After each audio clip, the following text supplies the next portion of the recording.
Monsieur le Président, il me semble que vous posez une nuance entre le terrorisme au Sahel d'avant et d'après la prise du pouvoir par le CNSP. Qu'en est-il réellement? Est-ce à dire qu'il y a un changement d'acteurs, de moyens et de stratégie des terroristes? Mais il n'y a pas que moi qui dis qu'il y a un changement. Tout Nigérien constate ce à quoi nous faisons face. Avant le 26 juillet, le terrorisme et les autorités nigériennes formaient une seule personne. Ce n'est pas moi qui l'ai dit. Vous êtes sur le territoire national, vous suivez les interventions des uns et des autres. Tout à fait. Et vous savez ce qui avait cours avant le 26 juillet 2023. Des terroristes, ce n'est pas moi qui l'ai dit. Le président déchu avait lui-même officiellement à Mahatma Gandhi, le centre de conférence, annoncé qu'il est ami aux terroristes. Il a reçu plusieurs fois des terroristes au palais présidentiel. Il a libéré des terroristes, mais nous savons qu'ils ont fait plus que ça. Référez-vous à la déclaration de l'ex-ministre de l'Intérieur, M. Hamosouley, oui. à Abala, Filengue, vous comprendrez qu'ils ont fait plus que ça. C'est lui-même qui l'a dit. Ils ont fait plus que ça, mais malheureusement, les terroristes de leur côté, selon lui, n'ont pas respecté leurs engagements. Quels sont ces engagements? On n'est jamais sorti pour dire au peuple nigérien, voilà les engagements que nous avons honorés vis-à-vis des terroristes. Nous savons quels sont ces engagements-là qui ont été honorés vis-à-vis des terroristes, et ce n'est pas une surprise. Parce que ces autorités agissaient sous l'injonction de la France. Cette même France, je le dis et je le répète, qui finance le terrorisme au Sahel. Cette même France, tenez-vous bien, qui aujourd'hui, à l'heure où je vous parle, a déversé plusieurs milliards de francs CFA dans le lit du lac Tchad, entre les mains de Boko Haram, El Bakoura, de l'État islamique dans les provinces de l'Afrique de l'Ouest, aux ordres d'un certain Abou Moussa al-Barnawi, au niveau de Sokoto, au Nigeria, de Sokoto, Zamfara, Kébi, à l'intérieur du Bénin et dans la région de Tamou, Torodi et un peu plus loin. Les milliards de dollars qui sont en possession de ces mouvements terroristes et de leurs sponsors locaux, bien sûr, dépassent tout ce que vous pouvez imaginer être disponible dans les réserves et de l'Afrique centrale, qui utilise le CFA, bien sûr, et de l'Union monétaire ouest-africaine. Les terroristes possèdent suffisamment de financement puisque le CFA est fabriqué par la France.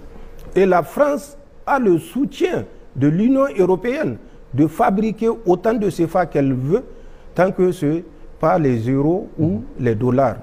Les CFA, quel est le pays africain qui fabrique les CFA? Qui a la planche à billets? C'est la France. Donc, c'est pour vous dire, le financement dont bénéficient ces mouvements terroristes est un changement majeur entre ce qui s'est passé au temps du régime déchu et ce qui se passe depuis le 26 juillet 2023. En plus du financement, il y a l'acquisition du matériel. L'acquisition du matériel, que ce soit également dans le lit du lac Tchad, que ce soit dans la région de Sokoto, que ce soit dans le nord Bénin, notamment dans le parc W, région de Porga, que ce soit dans la Pendjari, également, qui est une autre forêt, toujours à l'intérieur du Bénin, mais cette fois-ci frontalier avec le Togo. Tout à fait. Que ce soit ici, à l'intérieur de notre territoire nigérien, que ce soit à l'intérieur du territoire burkinabé. Et des gens sont désignés et sont les points focaux des terroristes qui assurent la formation des terroristes à l'international. Il y a des centres d'instruction des terroristes dans un pays de l'Afrique centrale. Il y a des centres d'instruction des terroristes au sein de W côté Bénin par les forces spéciales françaises qui sont à Porga.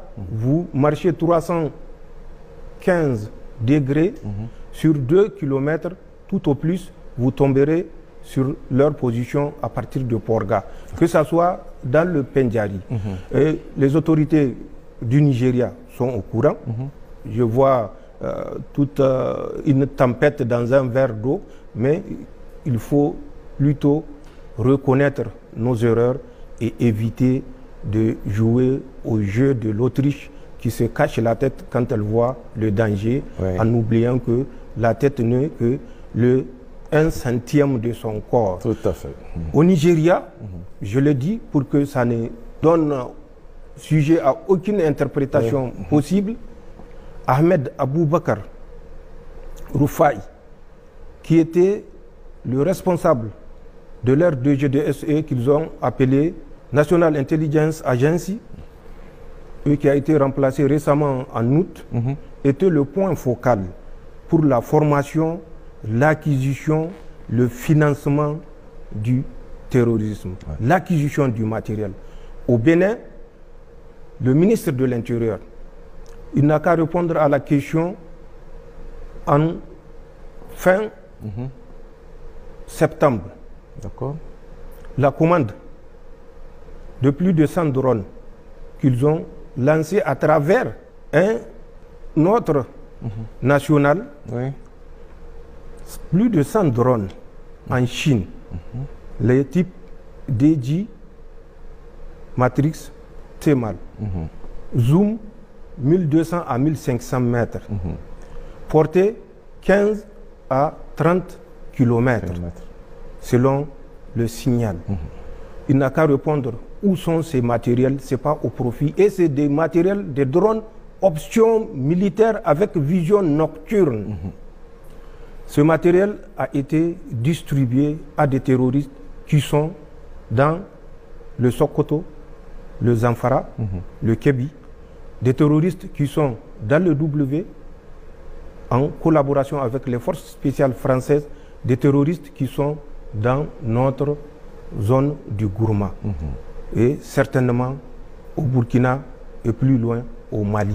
Puisque nous avons suivi la répartition et ces individus n'ont qu'à répondre à leur peuple de la destination de ce matériel commandé que nous sommes prêts à prouver si besoin est. Mais je vous ai cité leur nom pour que personne ne pense que ce que nous disons, c'est juste pour nous dérober de nos responsabilités. Nous ne sommes pas habitués à nous dérober de nos responsabilités. Nous allons assumer nos responsabilités. Donc ces terroristes actuellement bénéficient de soutien matériel, soutien financier et soutien en formation de la part de la France, avec bien sûr la bienveillance des autres puissances occidentales. Parce qu'il suffit qu'ils disent à la France d'arrêter, je suis sûr que la France va arrêter. Mais puisqu'ils sont complices et que le Niger mérite une correction, il faut bien sûr encadrer les terroristes pour que, en fin de compte, le Niger tombe et qu'on prouve au monde, à l'Afrique et aux Nigériens en particulier, que nous ne sommes pas dignes de toute autodétermination, nous ne sommes pas dignes de nous assumer et que nous sommes que des incapables.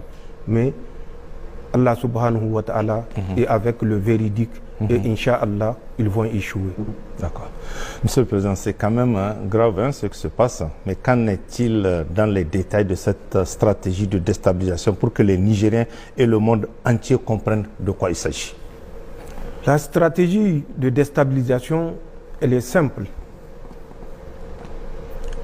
Elle consiste, dans un premier temps, comme je l'ai dit, à financer, à équiper, à entraîner et à positionner des mouvements terroristes le long de la frontière de la Confédération.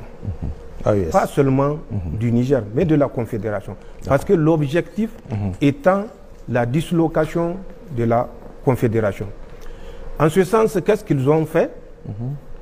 Les Français, avec bien sûr l'accompagnement de l'Union européenne, qui reste, malgré l'évidence, accrochée à la politique meurtrière et folle des autorités françaises, les Français ont positionné déjà le 25, je dis bien le 25, la nuit du 25 au 26 octobre 2023, du matériel dans le bassin du lac Tchad. Au moment où il s'est replié, où il s'est désengagé du Niger, en passant bien sûr par la voie terrestre qui nous liait avec la République sœur du Tchad. Du Tchad, oui. Ils ont pris contact avec les terroristes. Ils leur ont proposé, les terroristes de l'aile clan Bakura, avec Abou Oumaima, leur chef, et les terroristes de l'aile Iswap, avec Abou Moussa al-Barnawi comme leader. Ils leur ont proposé le financement, l'entraînement, l'équipement, à condition que ces mouvements acceptent d'aller en guerre contre la République du Niger, à condition que ces mouvements acceptent aux troupes françaises d'occuper le bassin du lac Tchad, certaines îles que nous connaissons, mais que nous tairons le nom pour des raisons évidentes. Ils ont fait cette proposition aux deux ailes de l'ancien Boko Haram de Youssouf Mohamed, si vous vous rappelez. Oui. Quand ils ont fait la proposition, la nuit du 25 au 26 octobre 2023, l'aile Bakura a été plus conciliante. L'aile Swap avait ouvertement dit qu'elle n'est pas prête d'aller avec les Français pour s'attaquer à quelques pays musulmans que ce soit. Leur combat, c'est pour l'islam, selon eux. Mais l'islam, on n'apprend pas au Niger l'islam. Bien sûr. 6e califat, l'islam était introduit au Niger. Pour vous dire, la stratégie utilisée par la France, ce n'est pas le premier contact. Ils ont continué et ont gardé la permanence de contact avec ces mouvements terroristes. Ils sont partis pour créer le mouvement Lakurawa. Ce mouvement Lakurawa qui a fait couler beaucoup d'encre. Mais nous avons, et comme je l'ai dit, Dieu est avec le véridique. Bien sûr. Nous avons eu, à travers des opérations spéciales conduites, à interpeller des chefs terroristes qui nous ont déclaré tout ce que je viens de vous dire et que je vais vous dire. Les Français, en les abordant dans le lit du lac Tchad, avec des responsables nigérians, notamment celui dont j'ai parlé, Ahmed Aboubakar, l'ancien chef Roufaï, de l'agence NIA, les Français leur ont proposé d'ouvrir une base dans la région de Sokoto, une base qu'ils ont baptisée Gaba, dans un environnement boisé dans la région de Sokoto. C'est en mars 2024, mars de cette année. Oui, tout à fait, 2024. Ils leur ont proposé, une fois cette base ouverte, c'est de faire la jonction entre l'État islamique au Grand Sahara qui opère au Mali, la jonction avec les éléments terroristes de ISWAP qui sont dans le bassin du lac Tchad. Je dis bien ISWAP, pas Boko Haram, Bakura. Ensuite, il y a une aile terroriste qu'on appelle Ansarul. Quand nous avons eu cette information, nous avons pensé que le Nigeria était le Nigeria. Nous avons appelé Ahmed Aboubakar Rufai pour lui faire part de l'intention qui se dessine dans le sens de l'ouverture d'un front Lakurawa dans le Sokoto et dont la base sera composée de l'État islamique au Grand Sahara qui opère dans le nord Mali, de Ansarul qui opère à l'intérieur du Nigeria et de Iswap. C'est une branche de l'État islamique mais qu'ils appellent la Daoula des îles et qui est sous les ordres, comme je l'ai dit, d'un certain Abou Moussa al-Barnawi qui est le fils de Youssouf Mohamed. Son vrai nom c'est Habib. Donc avec les combattants de ces structures-là, voilà l'intention que la France a d'ouvrir un autre front. Nous l'avons fait parce que nous avions pensé que le Nigeria était sincèrement engagé dans la lutte antiterroriste.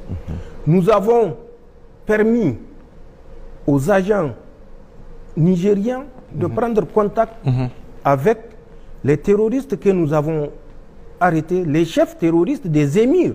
C'est pas un, c'est pas deux, c'est pas trois, qui nous ont tous rapporté la même chose. Nous l'avons appelé, son équipe est venue, la DG2SE a mis à leur disposition les moyens roulants, les a pris en charge pendant près d'une semaine pour qu'ils mènent les investigations et découvrent.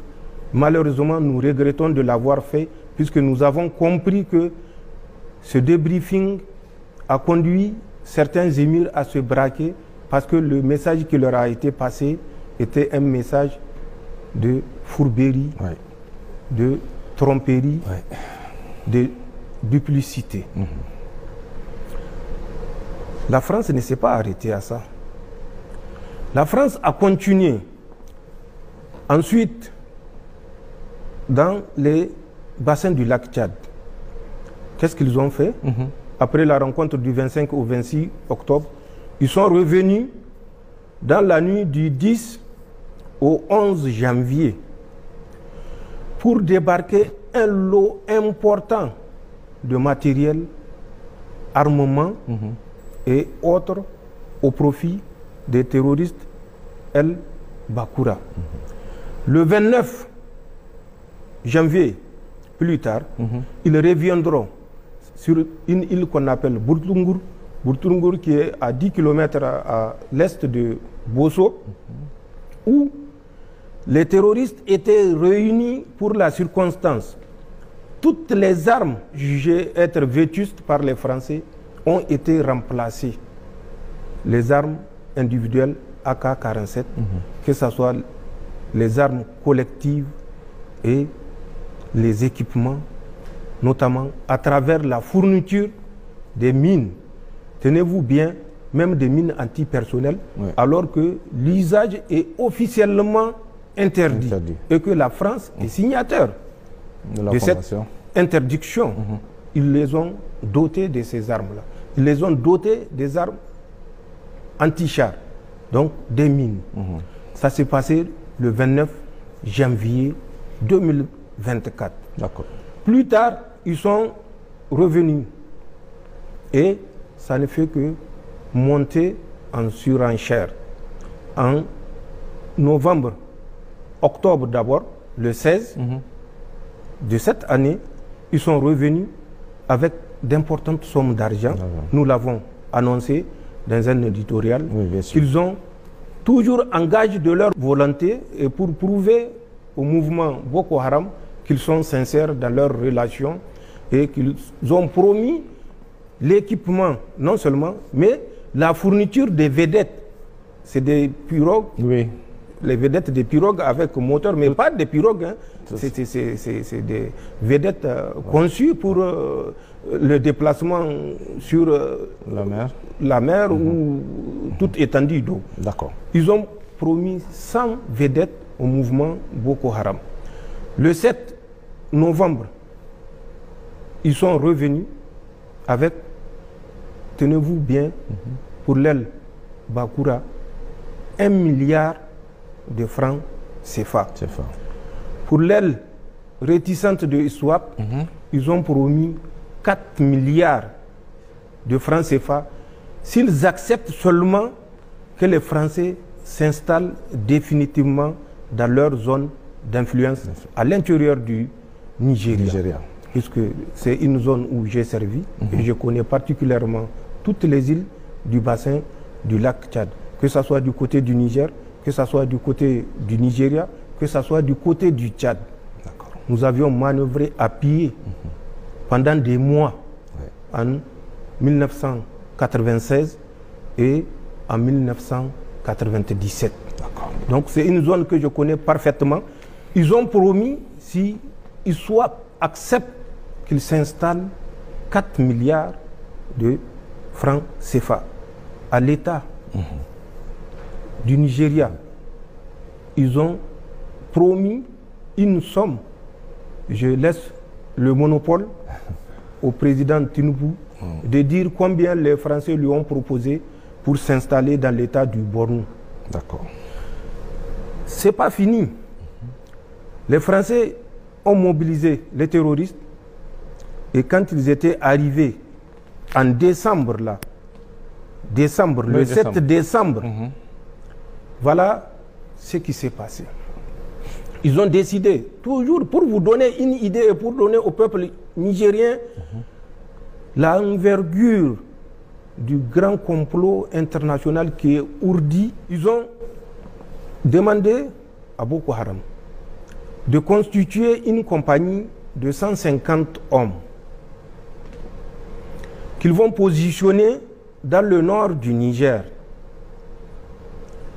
La France s'occupe du paiement intégral du salaire des 150 combattants déployés par Boko Haram, qui seront rejoints par les mouvements, ça c'est les Français qui ont dit ça, qui seront rejoints par les mouvements de Riseboula. Ensuite, des mouvements rebelles qui sont dans le nord du Tchad. Et ils vont faire un front commun installé à l'intérieur du Niger, dans les chaînes du nord Niger, pour faire la guerre au Niger. Nous avons donc les combattants installés dans les chaînes du nord Niger. Nous avons les combattants installés dans le bassin du lac Tchad par la France. Nous avons les combattants Lakurawa. Nous savons comment ils ont été mis en place, et je vous l'ai dit, installés dans la zone. Vous prenez de Sokoto jusqu'au Kébi, Gaba, Koyambana, Paouni, Sarma, Baraya, Tangaza, Haske 1, Haske 2. Tout ceci sont des positions, je n'ai pas cité l'intégralité. Il y en a encore un chapelet de positions entre Sokoto, Zamfara et Kébi. Notamment Kaïji, qui est une forêt également, où ils ont également des éléments Lakurawa, notamment les deux super camps. Je crois que, puisque nous avons dénoncé, le chantier a été arrêté, où les Français avaient l'intention à Gidankata et puis Gigani de construire deux super camps où ils vont stocker du matériel que les terroristes qui sont dans la forêt de Sarma seront chargés particulièrement de récupérer et acheminer une partie dans le nord Mali. Nous avons à l'intérieur du Bénin, c'est une ceinture, suivez bien la description que je suis en train de faire. D'accord. Dans le nord Bénin, nous avons Porga, nous l'avons dit, nous l'avons répété. Les forces spéciales présentement en Afrique sont dans deux pays. Un pays ouest-africain et un deuxième pays ouest-africain qui est le Bénin. Donc deux pays de l'Afrique de l'Ouest, ils se reconnaîtront. Mais le Bénin, lui déjà, je le dis et je le répète, il se reconnaît. Ils sont à Porga et dans la forêt particulièrement du W. Pour ceux qui ont l'utilisation des coordonnées, vous utilisez 11 degrés, 0,2 minutes, 49,63 secondes, nord. Ensuite, vous utilisez 00 degrés, 59 minutes, 35 secondes 20 est. Vous marchez à l'azimut 315 degrés, à moins de 5 km, vous allez tomber sur une des deux positions que nous connaissons des forces spéciales françaises. Que ceux qui doutent peuvent se mettre à l'exercice et essayer. S'ils ne savent pas positionner un point sur la carte, qu'ils s'approchent des militaires qui vont reporter ces coordonnées que j'ai données sur la carte et vous verrez bien que c'est l'aérodrome de Porga. Je l'ai dit, la distance même, la longueur de cet aérodrome-là dans un précédent entretien. Marcher à moins de 5 km sur l'azimut pour faire court et que les gens comprennent. Nord-ouest, vous tomberez sur la deuxième des positions que nous connaissons à l'intérieur du Bénin. Ces forces spéciales qui sont au Bénin sont chargées de l'encadrement, du financement et de la formation et équipement des mouvements terroristes, toujours tendant à ceinturer le Niger et les États de l'AES, la Confédération.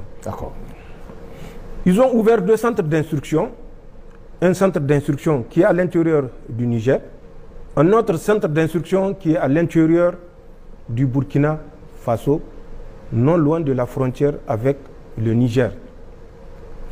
Ces centres d'instruction, pour ceux qui sont du côté du Niger, a pour mission de former, avant la fin de l'année, 400 hommes, financés par les Français. Le financement est déjà acquis et le terroriste responsable du centre d'instruction qui est sur le territoire nigérien, c'est une fratrie, 2 frères pour être plus précis, un certain Souley Yero et son frère Ali Yero. Souley Yero est parti à la rencontre des forces spéciales françaises dans le mois de novembre. Il a perçu suffisamment de centaines de millions, pour ne pas dire de milliards, de francs CFA, je le répète, qu'il a ramené pour assurer la gratification de ces 400 terroristes dont le recrutement et le financement est assuré par la France à travers les forces spéciales positionnées à l'intérieur du Bénin et dont j'ai donné les coordonnées géographiques. Tout à fait. L'argent qu'il avait ramené sera utilisé comme suit. Les 450 terroristes qui sont recrutés auront chaque semaine, si le programme est respecté, 50 000 francs. Par semaine. Par semaine. Et c'est la France qui paye. Et c'est le CFA qui paye. Ce n'est plus le CFA, c'est le CFRA. Communauté financière française. Puisque ça n'a rien d'Afrique. C'est la France qui paye et la France, ça ne lui coûte rien du tout de dépenser des CFA. Le centre d'instruction qui est du côté du Burkina, également, nous n'avons pas certes l'effectif, mais bénéficiera des mêmes avantages que le centre d'instruction qui est basé sur notre territoire. Mais avant, il est important de le rappeler, en mai, première quinzaine du mois de mai 2024, les Français avaient à un certain moment fait courir la rumeur, le temps de se rendre compte que c'est une bourde, et ils se sont tués. Ils avaient annoncé, à travers toujours leurs médias maléfiques, que les autorités nigériennes, du Niger, nigériennes, pas nigérianes, bien sûr, nigériennes, aurait envoyé des terroristes à l'intérieur du Bénin pour kidnapper des Occidentaux, précisément un Canadien et puis un Danois. Ils se sont rendus compte que c'est une bourde, puisque c'est des instructeurs qu'ils avaient recrutés eux-mêmes. Maintenant, pour faire avaler le boa aux Africains, c'est le voleur qui crie au voleur. Ils se sont rendus compte que ça ne les sert pas. Et nous avons suivi ces deux otages entre parenthèses. L'évolution, je l'ai dit lors d'un entretien précédent, également de ces deux otages sur le terrain. D'accord. Ces deux otages ont été mis à la disposition d'un certain Jafar Dicko, qui est émir. Ces deux otages, entre parenthèses, avaient pour but de former dès lors les mouvements terroristes. Je vous parle de mai 2024. Quand ils ont fini la formation sur la position de Jafar Dicko, alias Abou Mahmoud, ils ont été récupérés par un certain Sombo Doktoro qui n'est autre que le gendre de ce Jafar Dicko, accompagné d'un certain Habib Djoul, je le répète, je l'ai déjà dit. Ils les ont récupérés, ils les ont ramenés toujours du côté du Burkina, dans la ville de Déou.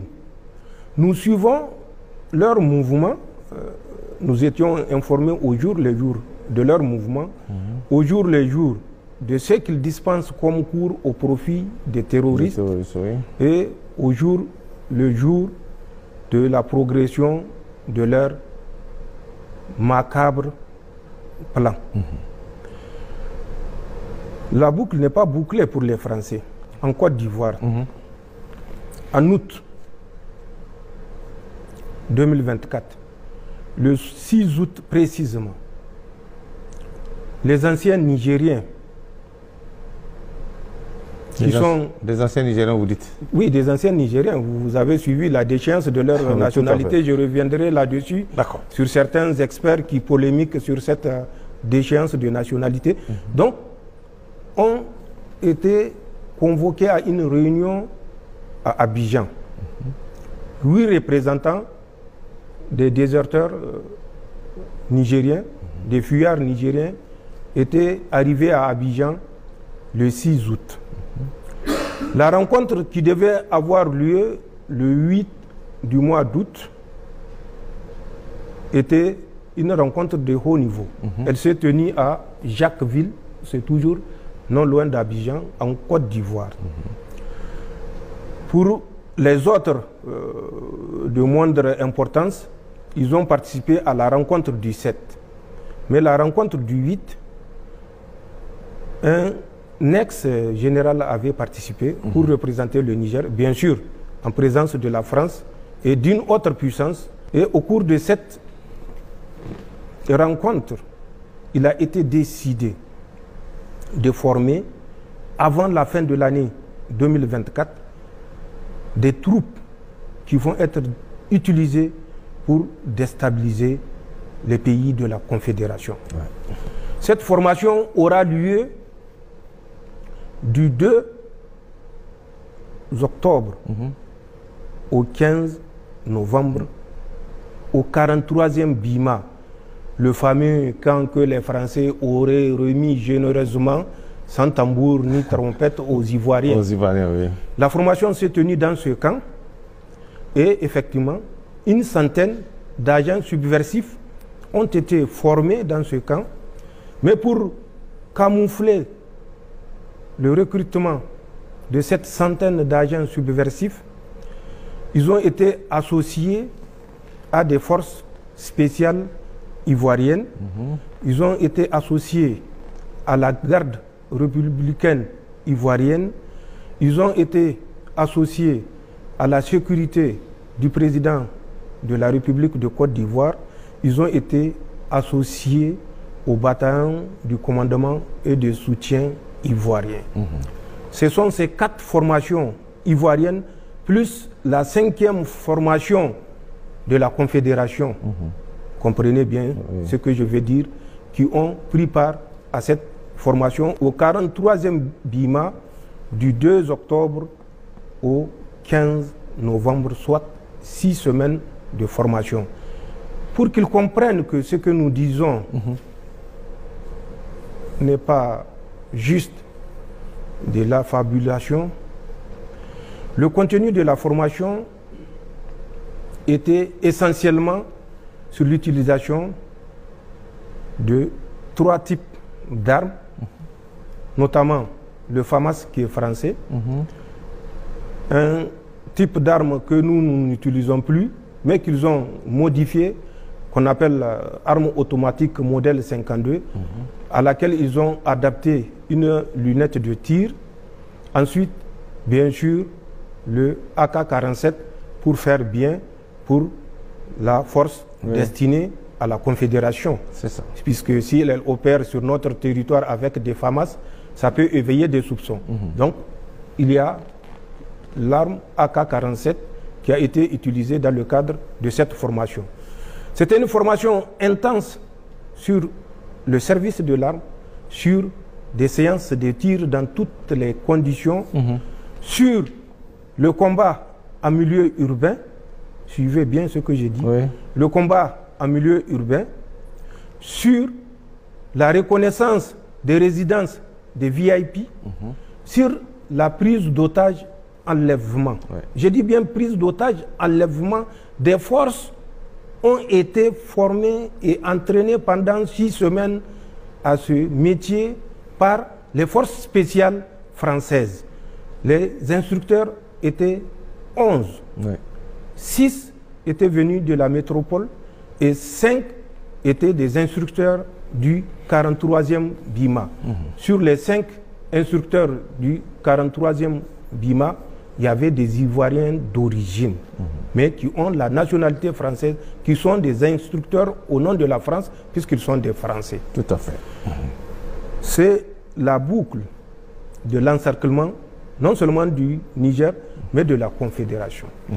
Voilà ce que la France est en train de faire, malheureusement, et nous sommes au regret de le constater, avec l'accord, malgré les démentis hypocrites des chefs d'État africains, des responsables africains, tout simplement parce que pour eux, le sein versé dans la Confédération, s'il leur permet de faire un 2e ou un 3e mandat ou un 4e, n'est pas une perte. Tout à fait. Ce n'est que du profit. D'accord. Imaginez le machiavélisme qui anime ces gens qui pensent œuvrer pour le bien de la CEDEAO. De quelle CEDEAO parle-t-on en réalité? Voilà le dispositif d'encerclement que la France a mis en place pour nuire au Niger. Je le répète, au nord Niger, le dimanche, une colonne a quitté Tinzaoten, 30 véhicules pour se diriger vers ce point.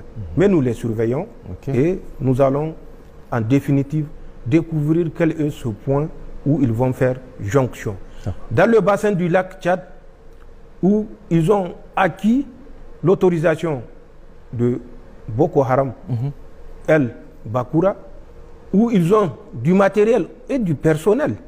À date, les Français sont à plus de 500 dans le bassin du lac Tchad. J'ai dit bien dans le bassin du lac Tchad, pas à l'intérieur exclusif du territoire du Tchad, non, dans le bassin du lac Tchad, plus de 500. La seule difficulté pour eux, c'est ISWAP, je l'ai dit, qui n'est pas encore convaincu, mais lui-même, pour l'installation, il est d'accord, c'est pour prendre part aux actions offensives contre des pays musulmans qu'il n'est pas d'accord. Nous l'avons répété, Sokoto, ce qui se passe, de Sokoto jusqu'à Kébi, je vous ai cité quelques points. La liste est plus longue, et ça, c'est au su et au vu des autorités du Nigeria, puisque je vous ai dit, nous avions à l'époque appelé Ahmed Aboubakar Roufaï pour lui notifier. Il a fait semblant de prendre note, mais nous avons découvert les raisons exactes pour lesquelles il a fait semblant. Nous avons dit ce qui se passe au Bénin, dans le nord Bénin, ce que les gens ignorent. Le nord Bénin ou le Bénin, de façon globale, c'est le Niger.